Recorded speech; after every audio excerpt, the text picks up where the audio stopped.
क्या हम अपने मानसिक खोखलेपन, अपनी मानसिक समस्याओं की, अपने मानसिक पीड़ा का ऐसे अनुभव कर सकते हैं जैसे हम अपने शारीरिक समस्या या शारीरिक पीड़ा का अनुभव करते हैं?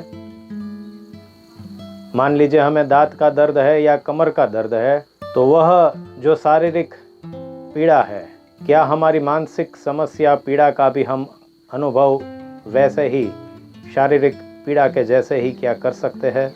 अगर यह आपके लिए संभव है, यानी कि आप अपनी मानसिक पीड़ा को भी शारीरिक पीड़ा की तरह अनुभव महसूस कर सकते हैं, सिर्फ बौद्धिक समझ की बात नहीं कर रहे, वास्तविक अनुभव की बात कर रहे हैं, वास्तविक पीड़ा का अनुभव, तो आपकी पकड़ में इस पीड़ा के कारण, उसकी तीव्रता के कारण पूरी मानव जात की पीड़ा का एहसास आपको हो जाएगा। आपको दिखेगा कि कैसे पूरा संसार अंधकार में डूबा हुआ है, हमारा अस्तित्व कितना पीड़ादायी है। जब हम यह समझ में ले लेते हैं, याद रखें सिर्फ बौद्धिक समझ में नहीं, आपकी आंतरिक हृदय की समझ में जब यह आ जाता है, तब आपको दिखेगा कि हम जब अपनी इच्छाओं की पूर्ति के लिए कार्यरत होते हैं, उसके पीछे दौड़ते हैं, वह कितना खोखला है। फिर आपको दिखेगा कि जो आपका मानसिक दुख है, वही पूरी मानव जात का दुख है। जो आप महसूस करते हैं, वही हर मनुष्य महसूस करता है, सिर्फ उसकी तीव्रता आपके जितनी नहीं होगी। आपका मन सिर्फ आपका नहीं है, पूरे समाज, पूरे मानव जात का ये मन है। इसलिए आप देख पाओगे कि आप एक व्यक्ति नहीं हो, आप पूरी मानव जात हो। आप वह मानव हो जो पूरे मानव जात को दर्शाता है। आपका मन पूरे मानव जात का मन है। ऐसे भी कह सकते हैं कि आप वह मानव हो जो मानवता खो बैठा है। ऐसी मानसिक पीड़ा को देखकर, आपकी नहीं पूरी मानव जात की मानसिक पीड़ा को देखकर आपको समझ में आ जाएगा कि आप एक व्यक्ति नहीं, पूरा समाज हो, आप ही पूरा संसार हो, आप ही पूरी मनुष्यता हो, और आपको इस संसार से परे, आपकी निचले किस्म की मनुष्यता के परे जाना होगा। और जब आप ऐसे सफल होगे, तब आपने अपना ही नहीं, पूरे मानव जात का दर्द जैसे हल कर दिया। आपने सभी की सहायता जैसे कर दी।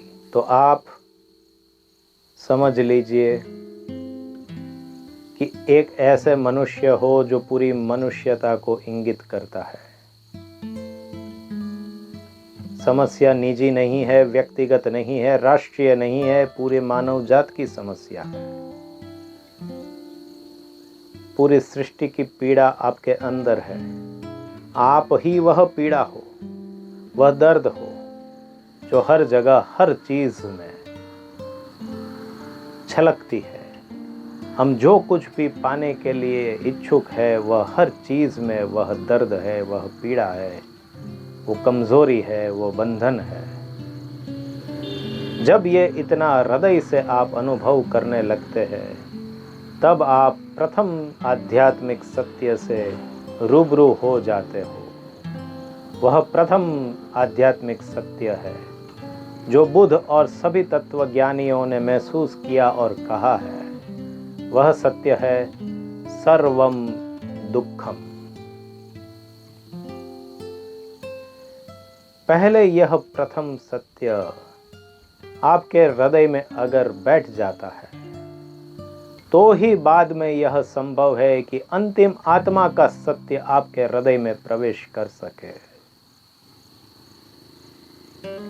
अगर कोई बुद्ध को सुनकर सिर्फ बौद्धिक रूप से समझता है कि सब कुछ दुख है, तो यह ठीक नहीं होगा, यह काम नहीं आएगा, क्योंकि वह तो बुद्ध का सत्य है, आपका सत्य नहीं है। ठीक बुद्ध जैसे उस सत्य के आमने सामने खड़े हो गए थे, उस सत्य को जैसे उन्होंने आत्मसात किया था, वैसे ही आपको भी इस पीड़ा के सामने खड़ा होना पड़ेगा।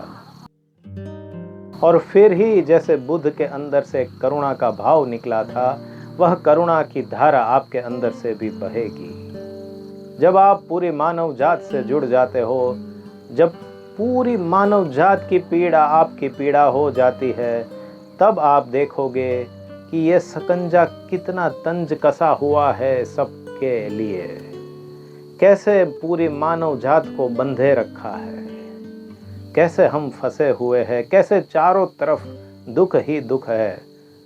और यही आत्यंतिक पीड़ादायी अनुभव आपको वो ऊर्जा देगा, आपको इस बंधन से छूटने के लिए वह ऊर्जा देगा जो अत्यंत आवश्यक है। इसके बिना आपके पंख निकलेंगे नहीं।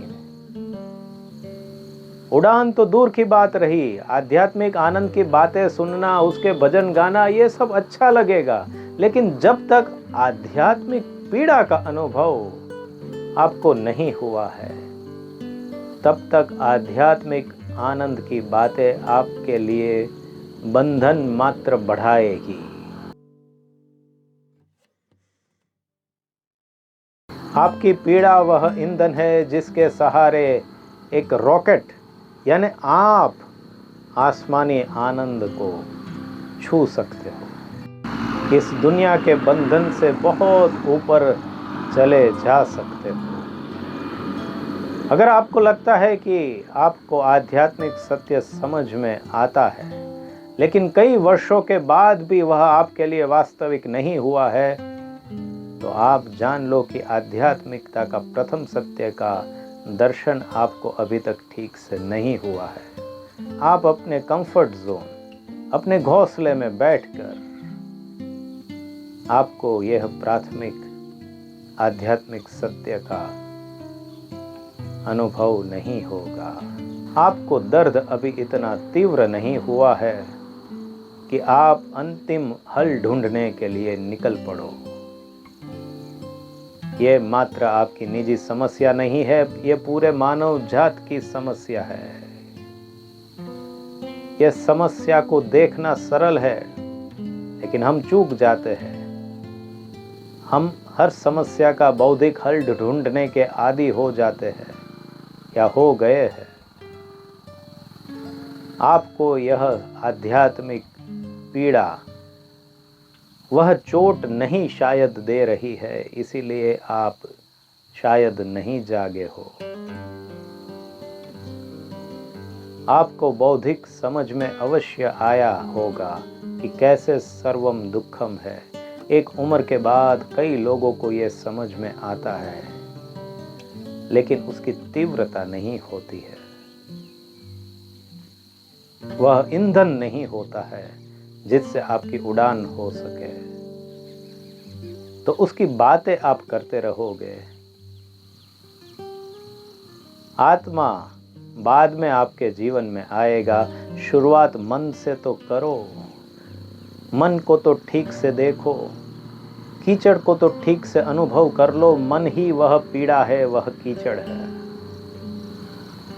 फिर कीचड़ में से निकलने की सारी ऊर्जा आपके अंदर आ जाएगी। समस्या को हल करने का प्रयास आप कर नहीं सकते, क्योंकि जिसे दूसरों ने देखा और वर्णित किया उसका कोई फायदा आपको नहीं है। जब आप खुद उस समस्या से रूबरू हो जाओगे, तब ही देखोगे कि वही एकमात्र समस्या है। आपकी ही नहीं, परंतु पूरे मानव जात की यह मात्र एक ही समस्या है। वह समस्या है मानवीय मन, यानी विचार, यानी आप खुद। तब आप देखोगे कि अन्य समस्याएं, अन्य इच्छाएं जिनके पीछे हम दौड़ते रहते हैं वह कितना व्यर्थ है। अन्य बाधाओं का हल ढूंढने के लिए हमने हमेशा विचारों का प्रयोग किया है, लेकिन इस मूलभूत समस्या और एकमात्र समस्या का हल विचार से नहीं निकल सकता, क्योंकि विचार ही तो समस्या है। विचार समस्या का भाग नहीं है, विचार ही समस्या है। अन्य इच्छाओं के लिए काम करना इस बंधन को मात्र बढ़ाना है।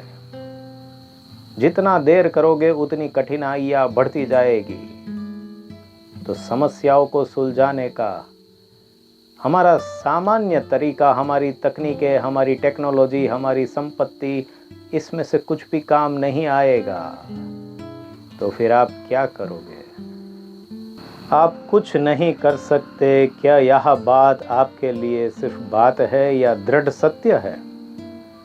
अगर दृढ़ सत्य है तो आपको इस मूलभूत बंधन से छूटने के लिए कोई रोक नहीं सकता।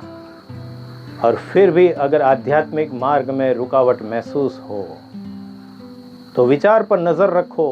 क्या विचार ही इतना स्पष्ट नहीं हुआ है कि विचार ही बंधन है?